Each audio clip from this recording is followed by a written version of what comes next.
नमस्कार। पश्चिम बंगाल विधानसभा का सत्र राजनीतिक उथल पुथल और तीव्र संघर्ष का जीवंत उदाहरण बन गया। गुरुवार को बंगाली प्रवासियों पर हो रहे अत्याचारों पर चर्चा के दौरान सदन में हंगामा देखने को मिला। मुख्यमंत्री ममता बनर्जी जैसे ही प्रस्ताव पर बोल रही थी, विपक्षी भाजपा ने नारेबाजी शुरू कर दी। भाजपा विधायक 2 सितंबर को विपक्ष के नेता शुभेंदु अधिकारी के निलंबन का विरोध कर रहे थे, जिसे रोकने के प्रयास में टीएमसी विधायकों और विपक्ष के बीच टकराव हुआ। स्थिति और विकराल तब हो गई जब विपक्षी विधायक बेल तक पहुंच गए और सदन की अव्यवस्था के आरोप में स्पीकर विमान बनर्जी ने भाजपा के चीफ व्हिप शंकर घोष को सस्पेंड कर दिया। घोष सदन से बाहर जाने से इनकार करने लगे, जिसके बाद मार्शलों को बुलाया गया और उन्हें घसीटकर सदन से बाहर फेंक दिया गया और इस प्रक्रिया में वो गिरकर बेहोश भी हो गए। तुरंत एम्बुलेंस द्वारा अस्पताल ले जाया गया। शंकर घोष के अलावा 4 अन्य भाजपा विधायकों में अग्निमित्र पाल, मिहिर गोस्वामी और विंकिम घोष और अशोक डिंडा को भी निलंबित कर दिया गया।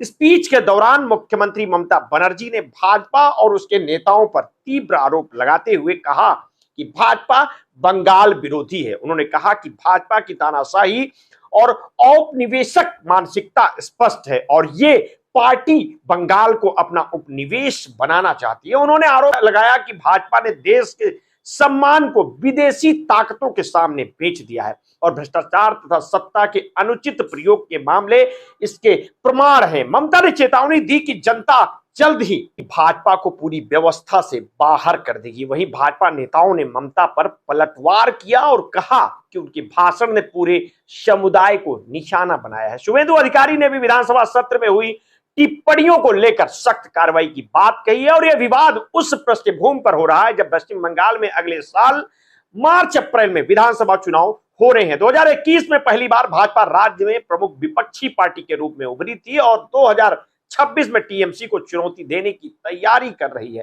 राजनीतिक विश्लेषकों का कहना है कि भाजपा यदि टीएमसी के वोट बैंक से 4% की भी सेंध लगाने में सफल हो जाती है तो ये 2026 के चुनाव में निर्णायक बदलाव ला सकती है। भाजपा मुख्य रूप से राज्य की 70% हिंदू आबादी को एकजुट करने की कोशिश कर रही है, जबकि मुस्लिम वोटर टीएमसी के मजबूत स्तंभ बने हुए हैं। 2021 के चुनाव में भाजपा को 50% हिंदू और 7% मुस्लिम वोट मिले थे। वहीं टीएमसी को 39% हिंदू और 75% मुस्लिम वोट हासिल हुए थे। इस गणित के कारण दोनों पार्टियों के लिए हिंदू वोटों की एकजुटता निर्णायक साबित होगी।